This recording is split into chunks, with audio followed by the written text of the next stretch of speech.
Amit Shah morphing video కేసులో మరో సంచలనం వెలుగులోకి వచ్చింది. హైదరాబాద్లోనే ఢిల్లీ పోలీసులు మకాం వేశారు. నిన్నటి నుంచి ఢిల్లీ పోలీసుల బృందం హైదరాబాద్లోనే ఉన్నారు. ఇవాళ మరో ఢిల్లీ ఐపీఎస్ అధికారి హైదరాబాద్ చేరుకున్నారు. ఇప్పటికే మార్ఫింగ్ కేసులో హైదరాబాద్ సైబర్ క్రైమ్ పోలీసులు 5గురిని అదుపులోకి తీసుకున్నారు. హైదరాబాద్ పోలీసుల అదుపులో ఉన్నవారిని అరెస్టు చేయాలని ఢిల్లీ పోలీసులు చూస్తున్నారు. కేసులో అరెస్ట్ అయిన 5గురిని హైదరాబాద్ సైబర్ క్రైమ్ పోలీసులు రాత్రంతా విచారించారు. ఫేక్ వీడియోకి సంబంధించిన కంప్యూటర్లు, హార్డ్ డిస్కులు, పెన్ డ్రైవ్లను హైదరాబాద్ పోలీసులు సీజ్ చేశారు.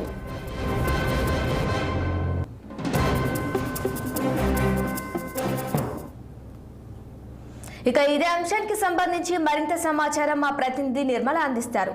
నిర్మల, చెప్పండి, ఈ అమిత్ షా ఫేక్ వీడియోకి సంబంధించి ఈ కేసులో ఇప్పటి వరకు ఎంతమందిని అదుపులోకి తీసుకున్నారు, ఇంకా ఎంతమందిని అదుపులోకి తీసుకునే అవకాశం కనిపిస్తుందంటారు? అమిత్ షా కేసులో మాత్రము ఇప్పటికే 5గురిని అయితే అదుపులోకి తీసుకున్నారు. 5గురు కూడా మన్నే సతీష్, శివ, నవీన్, గీత, తస్లిమా, ఈ 5గురిని కూడా అదుపులోకి తీసుకోవడం జరిగింది.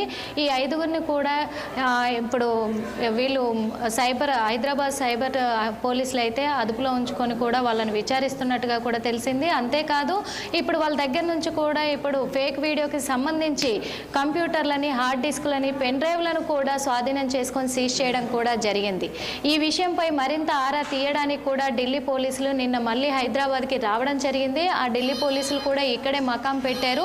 ఈ హార్డ్ డిస్క్ల విషయంలో కూడా ఈ విచారించడానికి ఢిల్లీ నుంచి మళ్ళీ డిఎస్పీ అధికారి కూడా ఇక్కడికి రావడం జరిగింది, ఏసీపీ అధికారి కూడా ఇక్కడికి రావడం జరిగింది. మరి వీళ్ళందరూ కూడా ఇంకొక 2 అదుపులోకి తీసుకునే అవకాశాలు కూడా ఉన్నాయని కూడా తెలుస్తుంది. అంతేకాకుండా ఈ ఫేక్ వీడియో అనేది ఇప్పుడు తెలంగాణలోనే కాదు, దేశంలో కూడా అన్ని రాష్ట్రాలలో కూడా మరి రిజర్వేషన్కి సంబంధించి చాలా మత కలహాలు కూడా సృష్టించే అవకాశం ఉంది. కాబట్టి ఫేక్ వీడియోని సృష్టించడం అనేది అది చాలా వరకు తప్పుడు ఉద్దేశంతో చేసింది. కాబట్టి ఢిల్లీ పోలీసులు అయితే ఈ విషయంపై చాలా సీరియస్గా కూడా తీసుకుంటున్నారు.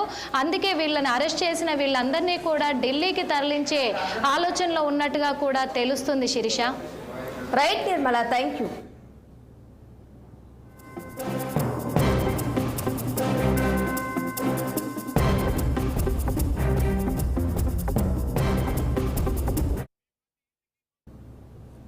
కాంగ్రెస్ ప్రభుత్వం అధికారంలోకి